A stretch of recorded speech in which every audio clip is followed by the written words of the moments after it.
Hi, welcome to my second video on true, false, not given or yes, no, not given type of questions. In this, we will discuss some more examples of these type of questions along with tips which are very valuable. Now, let us look at another example.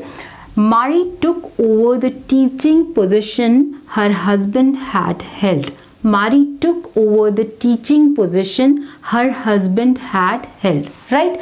Now, the matching information in the passage says, on May 13, 1906, she was appointed to the professorship. Now see, this professorship is a synonym of teaching position that had been left vacant on her husband's death. So what does this mean? That had been left vacant on her husband's death means this professorship position was held by her husband. So, Mari took over the teaching position her husband had held. Yes, this is true because she was appointed to the professorship that had been left vacant on her husband's death. Means the position that her husband had held, she took over that teaching position. So the answer to this particular question is true. Right? Because, why is it true? Because there is an exact match in meaning of the question statement and the information found in the passage. However, you will always see that the information is paraphrased. The third example is, turtles were among the first group of animals to migrate back to the sea. This is what is asked in the question statement. Now, let us look at the matching information in the passage. Turtles went back to the sea a very long time ago, and like all vertebrate returnees to the water, they breathe air. Okay? Now, migrate, here we have a synonym, returnees. Now, the most important thing that you will see in this question is we have to figure out, were they the first group of animals? Right? Because the word first is mentioned in your question statement. Right? So you have to see, of all the animals that migrated back to the sea, were the turtles among the first group of animals. So the passage reads, the matching information in the passage, it reads as, turtles went back to the sea a very long time ago.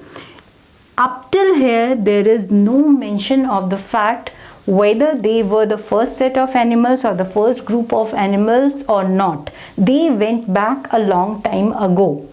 But were they the first or they were not the first? This is not mentioned here.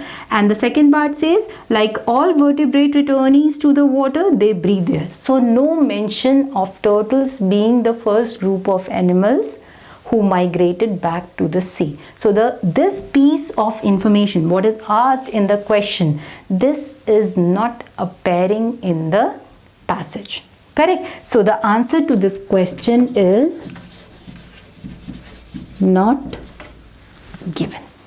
Fine? Because the information is not found in the passage. So we have seen these examples, that how do we use these so we have seen the three examples, one pertaining to true, one false and one not given, so as to give you an idea that how to look at the questions. We are basically concerned when attempting these type of questions, we are basically concerned with what is the meaning of what is asked in the question statement. What is the correct meaning of that particular sentence? And likewise, we will find matching information in the passage. So, I would like to give you some tips so as to make your task easy.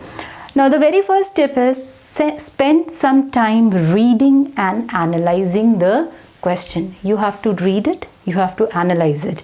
And why do you have to do that? Why do you have to spend time on analyzing? So that you exactly know that what is being asked of you. Now, look at this question. Mari stopped doing research for several years when her children were born. You know? So, you have to look for in the passage whether she stopped doing research or she did not stop doing research. So this is how, if you spend some time on the question, you'll be able to figure out what is the key thing you have to look for.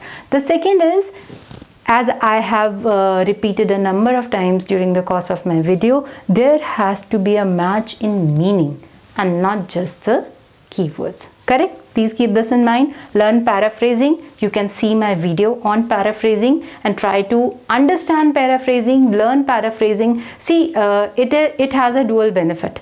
First of all, it will help you in reading and listening while you are answering, and also it will help you write efficiently, okay? Because in the writing part of IELTS, you are always required, I would not like to say always, most of the times you are required to paraphrase the question and then go beyond writing your thesis and your body paragraphs and your conclusion, right? Then look for common traps. What can be these common traps? Comparisons like the words more or less. If it is a comparative sentence, you have to be very careful. If the question statement says more, the matching information should use more or a synonym of more.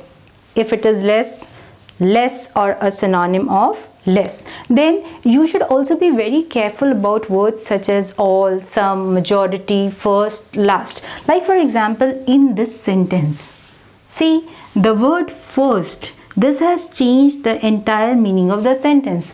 We have a reference of turtles going back to the sea, but they weren't the first group of animals, and that is why the answer to this particular question is not given, because this information of them being the first, right, is not mentioned in the passage. So if these words are there, they change the entire meaning of the sentence, and so be very careful if you come across these words either in the passage or in the question statement. Then another important thing is, answers for these type of questions are always found in order in the passage. What does it mean? That answer to question number 1 will be found above question number 2, and answer to question number 3 will be found after question number 2. So what does it mean? If you have easily found answers to question number 1 and 3, the answer to question number 2 will be somewhere in between. So look at that particular portion of the passage. Then keep an eye on the next question. What does it mean? It means that, say for example, if the answer to, like for example, this question has an answer not given. So you will not find this information in the passage. But what will happen is, in order to find the answer, you will keep on reading and reading the passage.